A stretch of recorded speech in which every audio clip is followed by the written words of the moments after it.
प्रभु यीशु मसीह के प्रिय और मधुर नाम में आप सबों को जय मसीह की। परमेश्वर पिता का धन्यवाद देते हैं आज के दिन के लिए, इस सुंदर शाम के लिए कि उसने ऐसा मौका दिया कि आज हम लोग फिर से वचन को सीखने और सिखाने पाते हैं।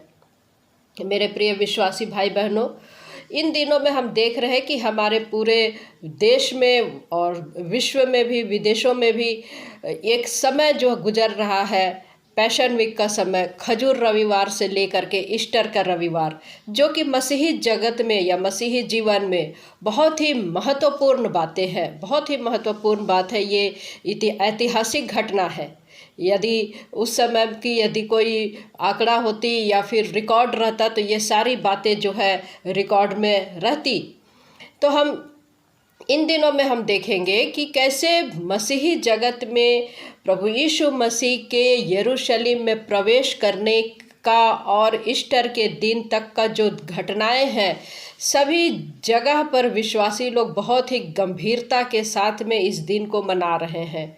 और मसीही जगत में रविवार, खजूर के रविवार से लेकर के ईस्टर रविवार, ये एक ऐसी घटना है जो कि मसीही विश्वास के लिए बहुत ही महत्वपूर्ण है। बहुत ही महत्वपूर्ण ये घटना है, बहुत ही महत्वपूर्ण ऐतिहासिक बातें हैं और ये हमारा आधार है। तो प्रियो, आज जबकि खजूरी रविवार के रूप में जब सेलिब्रेट कर रहे हैं, लोगों ने सेलिब्रेट किया और जगह जगह पर खजूर की डालियों को ले करके रैली निकाली गई, तो ये वीडियो मैंने आज आपके लिए बनाया है। मेरे प्रियो, यरूशलेम में विजयी प्रवेश प्रभु यीशु मसीह का और भविष्य में प्रभु यीशु मसीह का यरूशलेम में प्रवेश, इसमें क्या अंतर है, इसको आज हम थोड़ी देर के लिए सीखने का प्रयास करेंगे। तो मेरे प्रिय, हम लोग निकाल लेंगे लूका रचित सुसमाचार, उसका 9वां अध्याय, पद 51 उसमें क्या कहता है। देखिए, लूका रचित सुसमाचार 9वां अध्याय 51 पद कहता है कि जब उसके ऊपर उठाए जाने के दिन पूरे होने पर थे तो उसने यरूशलेम जाने का विचार दृढ़ किया। अर्थात प्रभु यीशु मसीह जो है पूरे मन लगा लिए थे और प्रभु यीशु मसीह ने पूरा विचार दृढ़ किया कि अब मुझे विजय प्रवेश में जाना है। अब प्रभु यीशु मसीह जो है इस पृथ्वी पर एक मिशन के आधार पर आए थे, मिनिस्ट्री करने के लिए आए थे। सबसे बड़ा लक्ष्य उनका यही था कि वो क्रूस पर मृत्यु को सहे मेरे और आपके लिए। इसलिए यूहन्ना क्या कहता है कि देखो, वो जगत का मेमना जो पाप को उठा ले जाता, पहला अध्याय का यूहन्ना 1:29 में। तो हम देखते हैं कि प्रभु यीशु मसीह सिर्फ और सिर्फ जो है क्रूस पर चढ़ाए जाने के लिए वो इस जगत में आए थे, फसह का मेमना बन करके इस जगत में आए थे। और इस विजय यात्रा को हम चारों सुसमाचार में हम देखते हैं, मत्ती रचित सुसमाचार, लूका में, मरकुस में और यूहन्ना में हम देखते हैं कि कैसे इन लोगों ने 1/3 स्थान इस जगह को, इस घटना को दिया है। ये इतना विजयी, जो कि अंधकार और मृत्यु से विजयी, प्रभु यीशु मसीह जो है अंधकार और मृत्यु से विजय प्राप्त करने के लिए आया था और यरूशलेम में प्रवेश किया।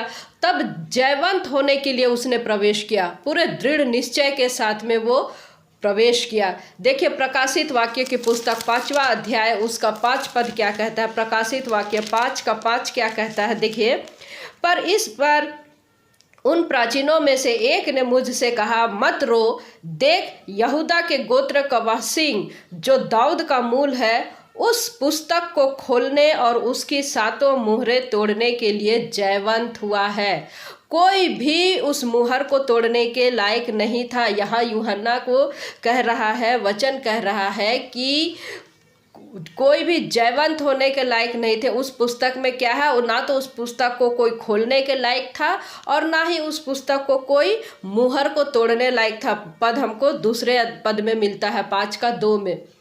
तो प्रभु यीशु मसीह जो है यहाँ पर देखिए कह रहा है कि वचन में बता रहा है कि यहूदा का गोत्र का वह सिंह प्रभु यीशु मसीह को दर्शा रहा है कि जो जयवंत होने के लिए आया है और सिर्फ उस पर वो क्या है, पुस्तक को खोलने और उसकी सातों मुहरे को तोड़ने के लिए जयवंत हुआ है। तो ये है हमारा प्रभु यीशु मसीह। और जब हम प्रकाशित वाक्य की पुस्तक में ही 12वां अध्याय का 10 और 11 में पढ़ते हैं तो यहाँ पर लिखता है, वचन कहता है कि फिर मैंने स्वर्ग से यह बड़ा शब्द आते हुए सुना, अब हमारे परमेश्वर का उद्धार और सामर्थ और राज्य और उसके मसीह का अधिकार प्रकट हुआ है, क्योंकि हमारे भाइयों पर दोष लगाने वाला जो रात दिन हमारे परमेश्वर के सामने उन पर दोष लगाया करता था, गिरा दिया गया है। अर्थात प्रभु यीशु मसीह जो है जयवंत हुआ है। ये पहली विजय यात्रा, पहली विजय जिसको हम पाम संडे के रूप में आज मसीही जगत ने मनाया है।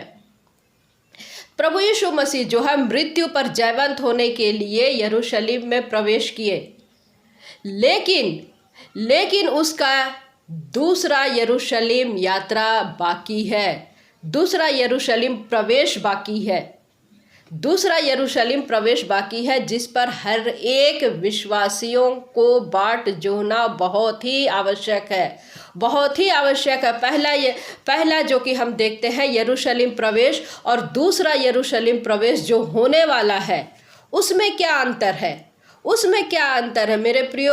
आज तो हर जगह हमने जुलूस निकाला, हर जगह रैली निकाली, होशन्ना होशन्ना के नारे लगाए। होशन्ना का अर्थ होता है अब हमें बचा ले, अब हमें बचा ले। खजूर की डालियाँ, हरे हरे कपड़े, लोगों ने इसका खूब इस्तेमाल किया, चर्चों को सजाया सिर्फ कुछ मान्यताओं को देखते हुए, परंपराओं को देखते हुए सेलिब्रेट किए आज मसीही जगत ने। लेकिन प्रियो वो तो हो चुका, उसको हमको स्मरण मात्र करना है और हमें दूसरी यरूशलेम विजय प्रवेश की तैयारी हमको और आपको करनी है। प्रियो वो दिन को हमको स्मरण करते हुए पहले विजय यात्रा को या पहले विजयी प्रवेश को हमको जिस प्रकार से वो यरूशलेम में प्रवेश किया, उसी प्रकार हमको विजयी प्रवेश जो स्वर्ग से होने वाला है उसकी हमको तैयारी करनी है। पहली जो प्रवेश है भौतिक रूप से प्रभु यीशु मसीह ने यरूशलेम में प्रवेश किया, किंतु अब जो वो आएगा आत्मिक रूप से यरूशलेम में आएगा। क्या हमारी उस विजय प्रवेश की तैयारी है? प्रश्न ये है कि क्या आपकी वो विजय प्रवेश की तैयारी है? देखिए दोनों में अंतर है, दोनों विजय प्रवेश की तैयारी। दूसरे विजय प्रवेश की तैयारी यदि हम नहीं किए तो क्या कहता है कि वचन क्या कहता, हमको रोना और दांत पीसना होगा, हमको रोना और दांत पीसना होगा। प्रिय पहले विजय प्रवेश में प्रभु यीशु मसीह जो कि गधे के बच्चे में वरन लादू के बच्चे में बैठ करके आया। हम देखते हैं यूहन्ना रचित सुसमाचार उसका 12 अध्याय, यूहन्ना रचित सुसमाचार 12वां अध्याय उसका 14 से और 15 पद क्या कहता है। देखिए यूहन्ना 14 का यूहन्ना रचित सुसमाचार 12 अध्याय 14 और 15। यहाँ पर वचन क्या कहता, जब यीशु को गधे का एक बच्चा मिला तो वह उस पर बैठ गया, जैसा लिखा है, हे शियोन की बेटी मत डर, देख तेरा राजा गधे के बच्चे पर चढ़ा हुआ चला आता है, गधे के बच्चे पर चढ़ा हुआ चला आता है। ये कहाँ पर लिखा है? क्योंकि वचन यहाँ पर लिख रहा है कि लिखा है, तो कहाँ पर लिखा है? और ये भविष्यवक्ता कौन है? जकरिया भविष्यवक्ता की भविष्यवाणी यहाँ पर पूरी होते हुए हमको दिखती है। जकरिया की पुस्तक 9वां अध्याय उसका 9 पद हमको यहाँ पर क्या मिलता है। देखिए, हे सियोन बहुत ही मगन हो, हे यरूशलेम जय जयकार कर, क्योंकि तेरा राजा तेरे पास आएगा, वह धर्मी और उद्धार पाया हुआ है, वह दीन है और गधे पर वरन गधी के बच्चे पर चढ़ा हुआ आएगा। गधी के बच्चे पर चढ़ा हुआ आएगा। गधी के बच्चे पर क्यों? क्योंकि वो गधे जो है नम्र होते हैं, दीन होते हैं। तो ये वध किए हुए मेमने के समान शून्यता को दिखाता, मानो जैसे भेड़ ऊन कतरने के समय शांत रहती है, वैसे ही प्रभु यीशु मसीह जो है यरूशलेम में प्रवेश किया था अपने पिता की इच्छा को पूरा करने के लिए। उसने पूरी शून्यता के साथ में, पूरी उसकी धार्मिकता के साथ में, अपनी नम्रता और दीनता के साथ में उसने गधी के बच्चे पर सवार होकर के आया था। लेकिन मेरे प्रियो, अगली बार जब वो आएगा तो वो गधी के बच्चे पर सवार होकर के नहीं आएगा, ना ही वो नम्र होकर के आएगा, ना ही वो दीन होकर के आएगा। मेरे प्रियो, जब वो अब आने वाले समय में जब वो आएगा, देखिए प्रकाशित वाक्य की पुस्तक उसका 19 अध्याय पद 11 से लेकर के 16 तक क्या कहता है। प्रकाशित वाक्य 19 अध्याय पद 11 से लेकर के 16 तक वचन क्या कहता है। फिर मैंने स्वर्ग को खुला हुआ देखा और देखता हूँ कि एक श्वेत घोड़ा है और उस पर एक सवार है जो विश्वास योग्य और सत्य कहलाता है। विश्वास योग्य और सत्य कहलाता है। वह धर्म के साथ न्याय और युद्ध करता है। उसकी आंखें आग की ज्वाला है और उसके सिर पर बहुत से राजमुकुट है। उस पर एक नाम लिखा है जिसे उसको छोड़ और कोई नहीं जानता। वह लहू छिड़का हुआ वस्त्र पहने हुए है। लहू छिड़का वस्त्र अर्थात ये राजसी वस्त्र को दिखाता है और उसका नाम परमेश्वर का वचन है। यूहन्ना रचित सुसमाचार 1 अध्याय 1 पद 2 पद और 34 पद। आदि में वचन था, वचन परमेश्वर के साथ था और वही परमेश्वर था। और 14 पद में हम क्या देखते हैं कि वो देहधारी हुआ। वचन देहधारी होकर के इस पृथ्वी पर आया, क्योंकि परमेश्वर के वचन को कौन सह सकता है। मलाकी कहता है 3 अध्याय 2 पद 3 पद में। तो ये देह ही सह सकता था और इस देह को वध होना था, क्योंकि परमेश्वर का वचन पूरा होना था। आगे क्या कहता है, वह लहू छिड़का हुआ वस्त्र पहने हैं और उसका नाम परमेश्वर का वचन है। स्वर्ग की सेना श्वेत घोड़ों पर सवार और श्वेत और युद्ध शुद्ध मलमल पहने हुए उसके पीछे पीछे है। जाति जाति को मारने के लिए उसके मुंह से एक चोखी तलवार निकलती है। वह लोहे का राजदंड लिए हुए उन पर राज्य करेगा और सर्वशक्तिमान परमेश्वर की भयानक प्रकोप की जलजलाहट की मदिरा के कुंड में दाख रौंदेगा।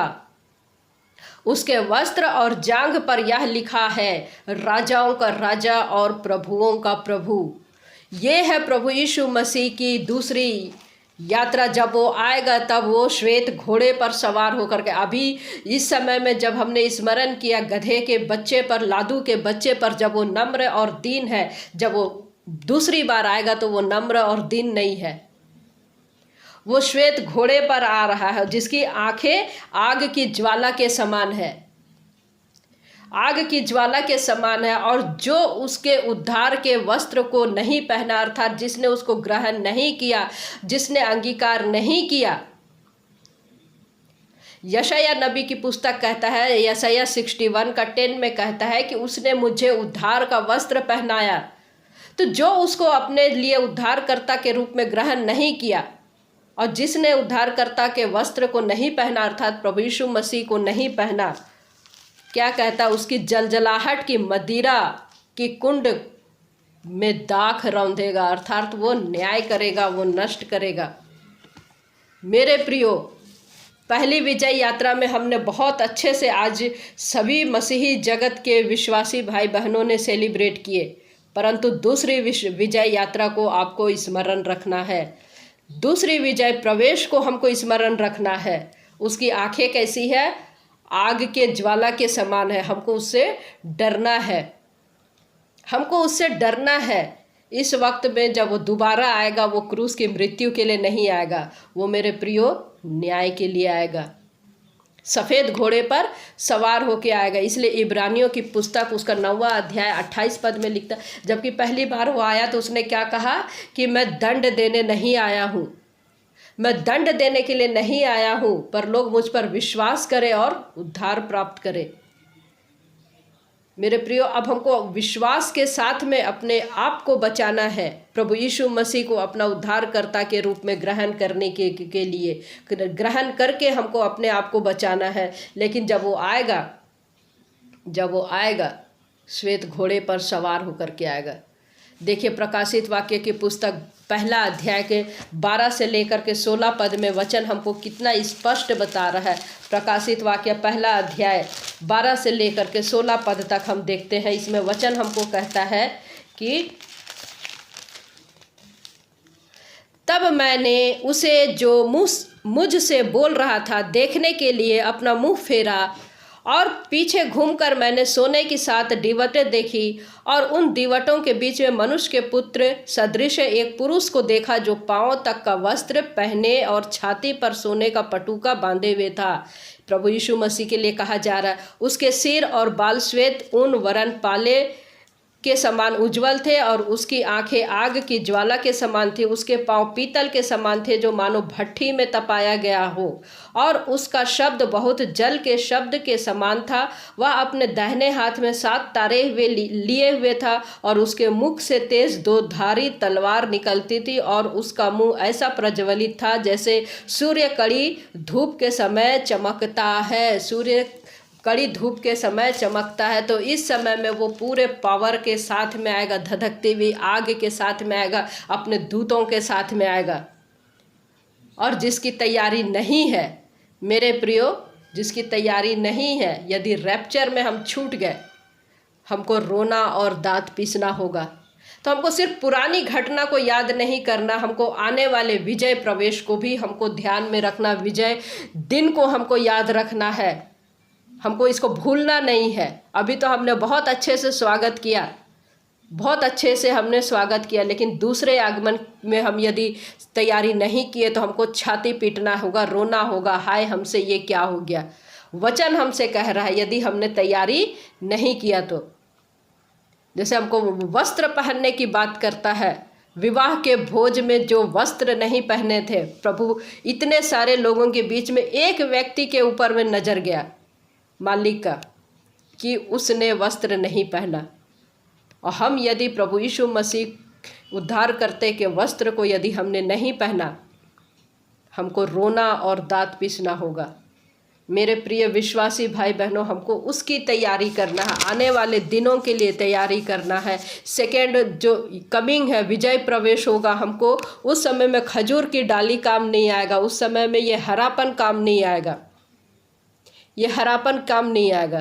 तो मेरे प्रिय, हमको उसको उसके निर्दोषिता को अपने हाथ में ले करके उस जल से हमको अपने आप को धोना, उसके श्वेत वस्त्र को हमको पहनना है ताकि हम धार्मिकता में आगे बढ़े।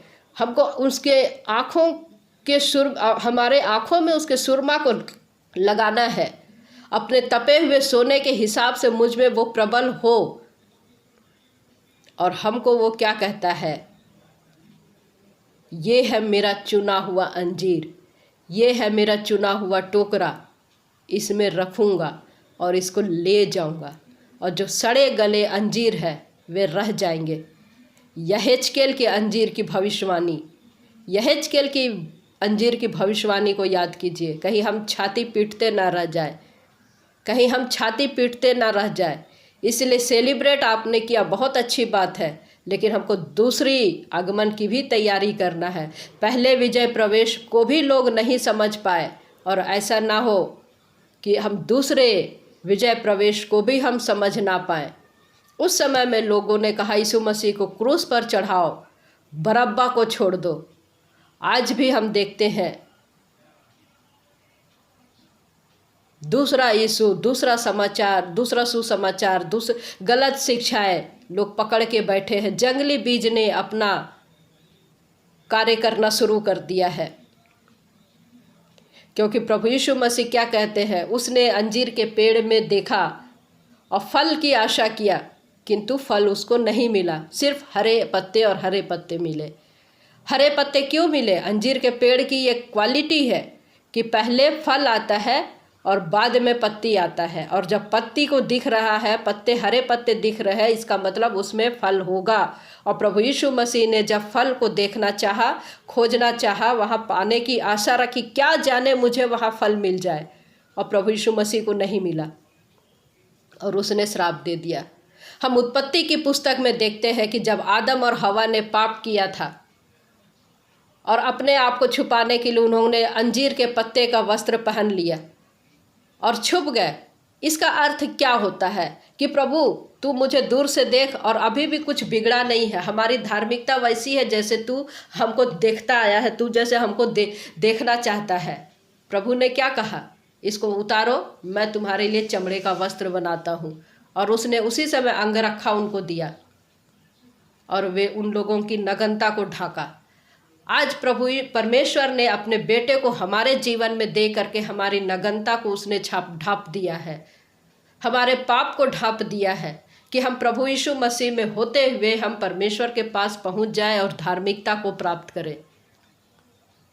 नहीं तो ऐसा ना हो कि हम जो अंजीर हम कहलाते हैं वो अंजीर जो है खराब निकले और सड़ा गला रह जाए, जो किसी प्रकार का उपयोग नहीं हो, और हम दूसरे जब उसका प्रभु यीशु मसीह का आगमन हो उसमें हम छूट जाए। उस समय भी लोग कह रहे थे बरअब्बा को छोड़ो, बरअब्बा को छोड़ो, प्रभु यीशु को क्रूस पर चढ़ाओ, यीशु को क्रूस पर चढ़ाओ। कहीं ऐसा ना हो कि आज भी हमारी स्थिति वैसी रह जाए। उस समय भी लोग नहीं समझ पाए थे, आज भी लोग नहीं समझ पा रहे हैं। हमको अपनी तैयारी करनी है, हमको अपनी तैयारी करनी है कि जब प्रभु यीशु मसीह बादलों पर आए, मैं और आप बादलों पर उठा लिए जाए। परमेश्वर पिता इन वचनों के द्वारा हम में से प्रत्येक को आशीष दे। आमीन।